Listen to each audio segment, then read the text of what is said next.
हसब हमने देखा कि पहले भी जब कौमी असम्बली बनी, शहबाज शरीफ साहब हों, आसिफ अली जरदारी हों, बिलावल भुट्टो हों, उन्होंने बिलखसूस पाकिस्तान तहरीक इंसाफ को और सुन्नी इत्तेहाद कौंसिल के प्लेटफॉर्म से जो अब इस वक्त असम्बली में मौजूद हैं, भरपूर कोशिश की कि वो इस वक्त पाकिस्तान को जिन मसाइल का सामना है उसका वो इदराक करें और हुकूमत के साथ बैठ के मामलात को फ़हम और तफ़हीम के साथ चलाएँ। लेकिन उन्होंने बात नहीं समझी। उन्होंने आलमी सतह के ऊपर कोशिशों का सिलसिला जारी रखा, IMF को ख़त लिखा और उसके बाद वहाँ पर बैरून मुल्क जाकर IMF के दफातर के सामने एहतजाज किया। फिर साइफर के मामले को भी टेकअप किया था, वहाँ पर लॉबिंग की। उस लॉबिंग के नतीजे में भी डोनाल्ड लूक की जो स्टेटमेंट थी, वीडियो स्टेटमेंट, वो सामने आ गई।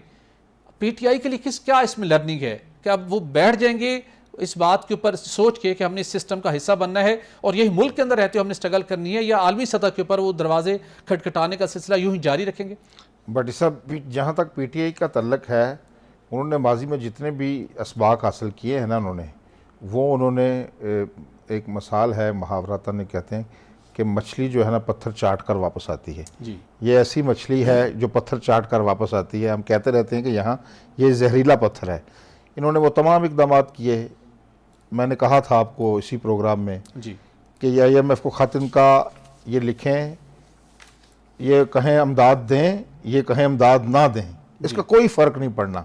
आपने अपनी नीयत शो करनी है, उन्होंने अपनी नीयत शो की है, जिसका ने खमियाजा भुगतना पड़ेगा। लेकिन मैं एक बात बड़ी अहम करना चाहता हूँ। ये जो कल जो SIFC की एपेक्स कमेटी का भट्टी साहब जो अहम तरीन इजलास हुआ है इस हवाले से, जिसमें चारों सूबाई वज़राए आला, ठीक है, पूरी अस्करी क़यादत और इसके साथ साथ जो निगरान जो वज़ीर आज़म थे अनवारुल्लाह काकड़ वो भी थे और उनकी निगरान कबीना भी सारी। अब उन्होंने वहाँ बताया ये है कि निगरान कैबिनेट ने कि हमने ये इकदाम किए हैं, ये मेजर्स लिए हैं हमने, अब आगे ये आपके हवाले है और आगे चले। ये एक जो इजलास है ये बता रहा है कि हमारी सिमत दुरुस्त है।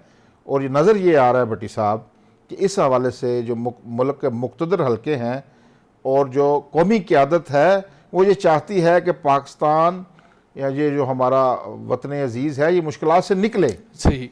अब इस पे चारों वज़राए आला ने तो कह दिया, बल्कि इसमें तो मरियम बीबी ने और सरफराज बुगटी ने, उन्होंने तो कहा कि बिल्कुल हम बिल्कुल आपके साथ चलने के लिए तैयार हैं।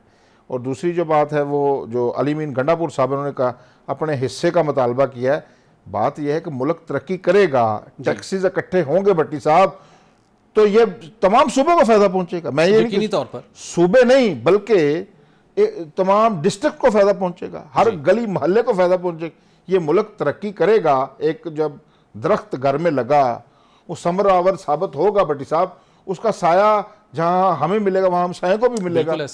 तो ये है वो सिमत जिस पे कल जो बड़े अहम मैं समझता हूँ फैसले कर लिए गए हैं। वज़ीर आज़म ने कहा है कि हमने जो अब जैसे कि आप अभी बात कर रहे थे IMF की कड़ी शराइत आ रही हैं, अब उन्होंने कहा है कि ये सारा जो बोझ है अब अवाम नहीं उठाएंगे। बिल्कुल सही है, ये हम बात कर चुके हैं कि अवाम पर अब बोझ ना डालें, अब ये अशराफिया पर बोझ डालें, उन पर बोझ डालें जो ये बोझ उठा सकते हैं।